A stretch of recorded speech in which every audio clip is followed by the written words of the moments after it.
everyone, my name is Skye, and I'm so glad you're here today. I am a music educator based in South Florida.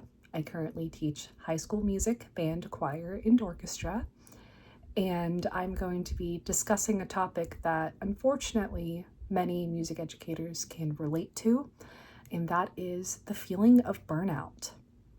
Now, at the ripe age of 24, I have already undergone this feeling, and last year I almost quit music ed entirely. I was highly considering leaving the field because of these feelings of burnout. So I'll be discussing a little bit of my own experience today, where I feel these feelings of burnout come from, how we can work through them and overcome them, and then just some things that I've done that helped me. Again, this is a very personal experience to me. There are some things that worked for me that may not work for you, but I hope this is something that is helpful and practical and useful, and just know that you are not alone in this feeling. To me, burnout isn't just feeling stressed or tired. It's long-term. It doesn't leave. You can have a really difficult day at work and not be burnt out. So it's important not to confuse those feelings. You will have bad days. Every educator has a bad day, just like I'm sure anyone outside of this field has a bad day at work every now and again. Burnout, I would describe as a long-term period of stress where you're not getting enough recovery. I find that in music education, this is very common because of the nature of our jobs. We do many things. We are handling many tasks and responsibilities at once. We are not just music educators. We are performers, event planners. We plan fundraisers. We have to come up with technological support and provide emotional support for our students all at the same time. We have to communicate with stakeholders within our community, get our community involved with us. Otherwise, we can't have successful, flourishing programs. And it can be very difficult to manage all of these tasks within so many hours of the day. This is where many teachers tend to bring work home with them, work outside their contracted hours, and let's not forget to mention all the rehearsals we often do after school. When I taught elementary, I provided many extracurricular opportunities for my students to get them excited for music. And it felt like a lot, managing all of this at once while getting a master's degree. I was beginning to feel that feeling of burnout, like I had taken on too much. So it's important to look for the signs. What are signs of burnout? For me, it really started with these emotional signs. First, I was just dreading going into work every single day. Even the classes I loved teaching, I dreaded seeing them. I felt sort of disconnected from the subjects, disconnected from the passion, and I really had no interest. Going to work just became a chore for me to do. I was very irritable. I felt like I was always on the verge of just breaking down. And really these emotional symptoms just got worse and worse and worse the more that I carried them. I have all this PTO we can take, and I felt guilty for taking a day off. So I didn't, because I felt that guilt. And the imposter syndrome got quite real at this time for me too. After the emotional signs, I started feeling physical signs as well. I had headaches every single day, fatigue, exhaustion. I couldn't do anything after work. I would be home by 5 o'clock and have a few hours left of my night, and I think I would just lay in bed, rotting, doom scrolling, watching TV, doing nothing else because I had to. I didn't go to see my family. I didn't go to see my friends. I really didn't have a relationship that was going well for a long period of time, and this was because of the burnout I was feeling. A lot of trouble sleeping. I'd get a few hours a night because I'd be thinking about work all the time. And I felt a lot of tension in my body. I started seeing a chiropractor and a massage therapist, and both of them would tell me, Skye, you are way too tense. You need to take time off. You need to take a day off. And finally, it affected me professionally, not just emotionally and physically, but it affected my actual ability to do my job. So much to the point where my administration had concerns for me. I was fantasizing about leaving probably every other day. And it wasn't because I didn't like my students, I was just exhausted. I just kept thinking I could work from home and make more money and do something else. And I kept fantasizing about that. I think we often misconstrue burnout with not caring, and that's not the case at all.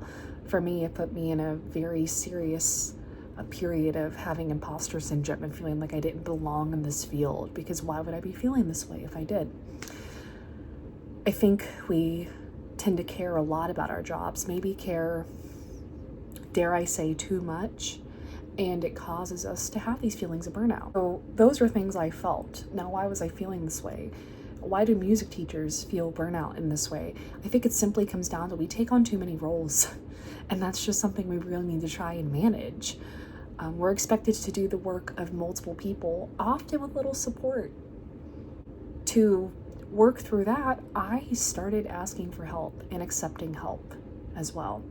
Parent volunteers were great. They would help oversee rehearsals, help make copies for me if I needed it, help set up and pick up my classroom. The parents were incredible. So I'd recommend, reaching out to your parents, seeing if anyone's willing to volunteer after school or even come in for a class one day. There's nothing wrong with that. Many parents want to be involved. This might be difficult at elementary, but at the secondary level, I have students help with a lot of things as well. Students put the chairs away, students put the stands away, students help pass out the music. You can assign officer roles or leadership roles to help with this. Have a librarian make your copies for you.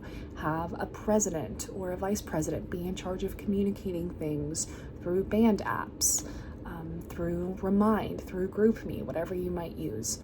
For concerts, have the students set up the concerts. Don't let that fall only on you. Have your admin print out programs for you. Several things we can take off our backs to just help alleviate some of that stress. Or even times where I would have my students work in sectionals, and they actually grew to really love doing this. Now I do it once a month because it's that time for them to teach each other and learn together. And that's project-based learning, which is great. And I think it gives us a moment to just breathe and see how our teaching has paid off. It's very rewarding to watch the students take charge. I think there's also this constant pressure of performance. I feel this especially with music performance assessments. I have my first set of assessments this year, and I feel this pressure in the back of my mind. And we just have to learn to let that pressure go, because it's nonstop. I think rather than the focus being on the aesthetic experience of a performance, the focus should just be the growth and the musicianship that is happening within our ensembles. We're not going to sound the same as the school down the road or the school across the district, and we're not meant to. We're all doing our own things, and we have students coming in of all different backgrounds. So just focus on the growth and focus on the work you've put in rather than trying to be the perfect orchestra.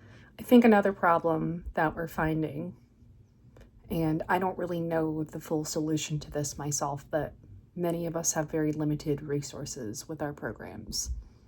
And this is just going to take, really reaching out to the community and reaching out for help. Very often, if you reach out to another music teacher in your district, they're going to have something you can borrow or have advice on how to help you. Reach out to your district officials. It's difficult to feel like you constantly need to justify your program, and it's exhausting doing that. See where else you can find that support, because most likely there's always someone at least who will be willing to help you, or someone who might be in the same boat as you are. And I think our identities have become tied to productivity. We are a very on-the-go society, and the act of resting, I think we feel like it has to be earned. We have to earn rest. And that is simply not sustainable. That is not how we will do our jobs well. That is exactly how we burn out. So you have to implement time for rest. A big thing I've started doing, I don't check emails at home. I don't make lesson plans at home. Anything I cannot get done within my planning time I'm given during the day, I will go to my administration and ask for support, or I will simply manage my time better. Sometimes we have to reprioritize things. So I've mentioned what we can do to help combat some of the things that cause burnout, but I want to discuss, just a few survival tips. Really shrink the job, like I mentioned earlier. Have parents help, have students help, have other teachers help. And just remember that your job does not have to be perfect to be meaningful. Good concerts are better than perfect concerts, and we want to assess growth, not perfection.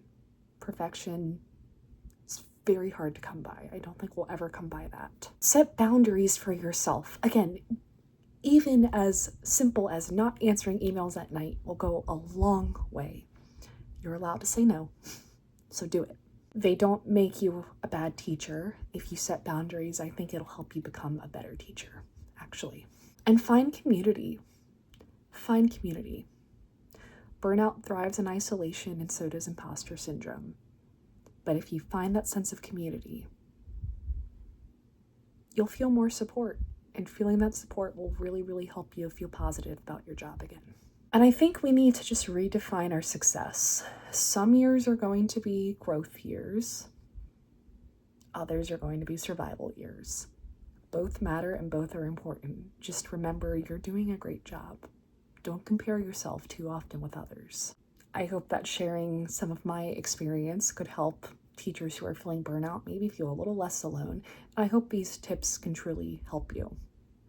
Burnout doesn't make you a bad teacher. Doesn't mean you're not doing your job well, but it will deplete your health and joy for this job, and that is simply not worth it. So take some steps today, take some action, and we can combat this feeling together. My comment section is always open, and so is my inbox.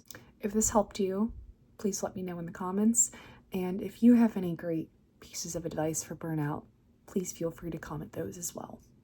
Hope to see you soon. Bye for now.